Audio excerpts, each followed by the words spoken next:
दोस्तों स्वागत है आपका मेरे YouTube चैनल इंग्लिश बाबू पर। और आज मैं फिर हाजिर हूँ आपके साथ एक नई स्टोरी लेकर। और दोस्तों आज की ये जो स्टोरी है बहुत ही अच्छी स्टोरी है, आपको इसमें कुछ सीखने को मिलेगा और मैं करने वाला हूँ इसे हिंदी में ट्रांसलेट। और आज के इस वीडियो में आपको कई सारे नए इंग्लिश के वर्ड मीनिंग सीखने को मिलेंगे। उसके अलावा जो ग्रामर का बेसिक स्ट्रक्चर है हम उसे भी डिस्कस करेंगे और अलग अलग वर्ड की जो करेक्ट प्रोनाउंसिएशन है उसके बारे में भी आपको बताऊँगा। तो चलिए दोस्तों आज के इस वीडियो को हम शुरू करते हैं और सबसे पहले हम कहानी का टाइटल देखते हैं। कहानी का टाइटल है टू मच इज़ बैड। क्या मतलब हुआ? टू मच का मतलब होता है कि चीज़ की अति होना, कि चीज़ की अधिकता होना। तो क्या मतलब हुआ? टू मच इज़ बैड मतलब कि अति खराब है, मतलब जो ये किसी भी चीज़ की अधिकता है वो खराब होती है। तो दोस्तों ये इस कहानी का टाइटल है, शीर्षक है। अब मैं इसे पढ़ना शुरू करता हूँ। आपसे रिक्वेस्ट है आप इसे बिल्कुल ध्यान से सुने ताकि आप इसे अच्छे से समझ सके। चलिए इसको शुरू करते हैं। There was a pasture near a jungle. क्या मतलब हुआ? देखिए पेस्चर का मतलब होता है चरागाह, ऐसी जगह जहाँ पर घास वगैरह का मैदान हो, जहाँ पर पशु चरते हैं उसे पेस्चर कहा जाता है। तो क्या इस लाइन का मतलब क्या हुआ? There was a pasture near a jungle, मतलब एक जंगल के पास एक चरागाह था। द कैटल, ये फॉर्म है, ये शायद मिस्टेक है, इसे फ्रॉम होना चाहिए। तो क्या मतलब हुआ? The cattle from the nearby village came there to graze. क्या मतलब हुआ इस लाइन का? कैटल का मतलब होता है पशु या फिर मवेशी। तो जो मवेशी थे from the nearby village मतलब कि पास के गांवों से, came there to graze, graze का मतलब होता है चरना और ये एक वर्ब है,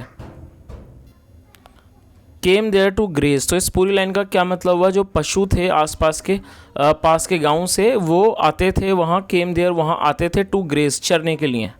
the shepherd's played while the cattle grazed.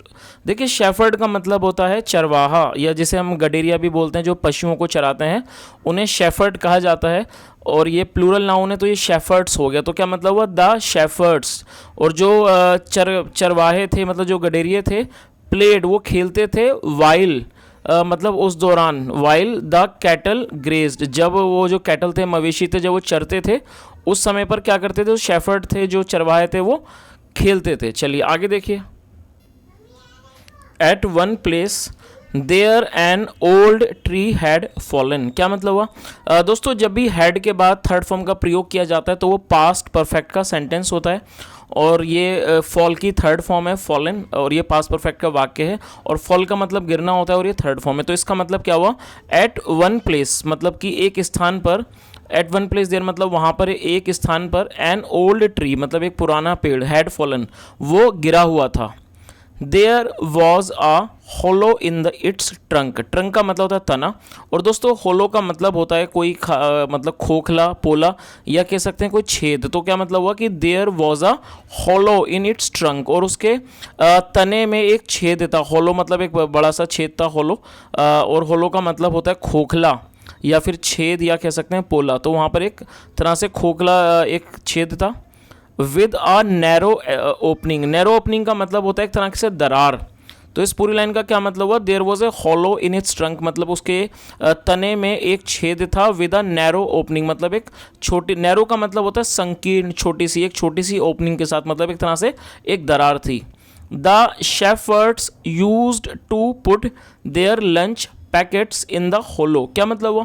दोस्तों देखिए यूज टू का प्रयोग कब किया जाता है? जब भी हम पास्ट के अंदर कोई ऐसा वाक्य बनाना चाहते हैं जहां पर हम किसी व्यक्ति की कोई आदत या कंसिस्टेंसी के बारे में दिखाते हैं, निरंतरता का, तो वहां पर यूज टू का प्रयोग किया जाता है और यूज टू के बाद हमेशा ही वर्ब की फर्स्ट फॉर्म आती है। तो क्या मतलब हुआ इस लाइन का? The shepherds use to put their lunch packets in the hollow.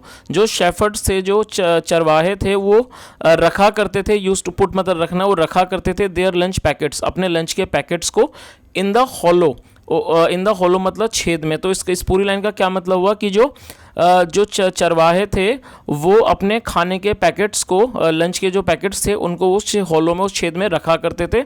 Which they retrieved, retrieve का मतलब होता है पुनः किसी चीज़ को दोबारा से हासिल करना, जिसे वो दोबारा से ले लेते थे at the lunch time, lunch के समय पर। And set together to eat, और दोस्तों ये सिट की सेकंड फॉर्म है सेट, और वो सेट टुगेदर टू ईट और वो साथ बैठकर खाना खाते थे। सेट टुगेदर मतलब इसका मतलब टुगेदर मतलब साथ, तो क्या मतलब हुआ कि वो दोबारा से मतलब उस लंच को ले लेते थे, रिट्रीव कर लेते थे लंच के समय पर और एक साथ बैठकर खाना खाते थे। चलिए आगे देखिए आगे क्या होता है इसमें। वन डे एक दिन, a fox happen to come there. Happen का मतलब होता है किसी चीज़ का अचानक होना, तो क्या मतलब है वन डे एक दिन, a fox happen to come there, एक लोमड़ी का वहाँ पर आना हुआ, जस्ट बिफोर नून मतलब कि दोपहर से पहले। शी वॉज हंग्री, वह भूखी थी। She sensed smell of food, smell का मतलब गंध होता है, तो क्या मतलब हुआ कि उस और सेंस का मतलब होता है कोई चीज़ महसूस होना। She sensed smell of food, उसे खाने की गंध महसूस हुई। ये पास्ट इंडेफिनिट का वाक्य है, सेकंड फॉर्म है। Food coming from the hollow, जो कि आ रही थी कहाँ से, छेद से आ रही थी। The fox squeezed into the hollow. देखिए स्क्वीज का क्या मतलब होता है, स्क्वीज का मतलब निचोड़ना होता है, और जब हम किसी चीज़ को बहुत ही ज़्यादा निचोड़ दें उसे स्क्वीज कहा जाता है, तो इसका मतलब यहाँ और इसको वर्ब की तरह प्रयोग किया जाता है। तो इस लाइन का क्या मतलब हुआ, the fox squeezed into the hollow, मतलब कि जो लोमड़ी थी उसने खुद को स्क्वीज कर लिया उस छेद में घुसने के लिए। कई बार आपने देखा होगा कोई बारीक जगह होती है कोई पतली सी, तो कई बार हम थोड़ा सा वहाँ से अपने शरीर को थोड़ा सा स्क्वीज करके दबा के उसके अंदर चले जाते हैं, तो इस तरह की चीज़ करने को, इस तरह के वर्ब को स्क्वीज कहा जाता है। तो यहाँ पर क्या मतलब हुआ कि जो लोमड़ी थी उसने खुद को स्क्वीज करके मतलब दबा के उस छेद में चली गई। शी वॉज लीन, लीन मतलब होता है पतला, एडजेक्टिव है। शी वॉज लीन, वो पतली थी। बिकॉज ऑफ हंगर मतलब कि भूख की वजह से। So going in was not very difficult, तो अंदर जाना वो क्या था, बहुत मुश्किल नहीं था। चलिए आगे देखिए। She gobbled up the entire food, gobbled का मतलब होता है निगल जाना, वो सारा खाना निगल गई। फूड शी फाउंड देयर, जो उसने वहाँ पाया। तो इस पूरी लाइन का क्या मतलब हुआ, she gobbled up the entire food she found there, उसे जो भी वहाँ मिला, शी मतलब जो भी उसे खाना, जो भी उसे वहाँ मिला वो उस सारे खाने को निगल गई। It was a great quantity, मतलब ये एक बहुत ज़्यादा क्वांटिटी थी, मात्रा थी। Being the lunch of 15 shepherd's, और ये 15, being the lunch of 15 shepherd's मतलब ये 15 चरवाहों का लंच था।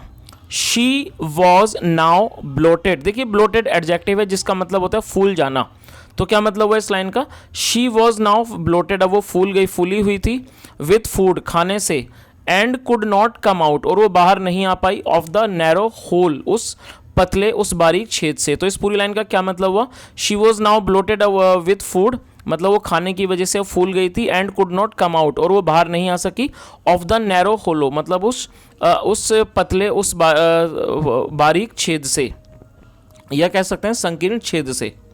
शी ट्राइड हार्ड, उसने बहुत कोशिश की, बट फेल्ड, लेकिन वो विफल हो गई।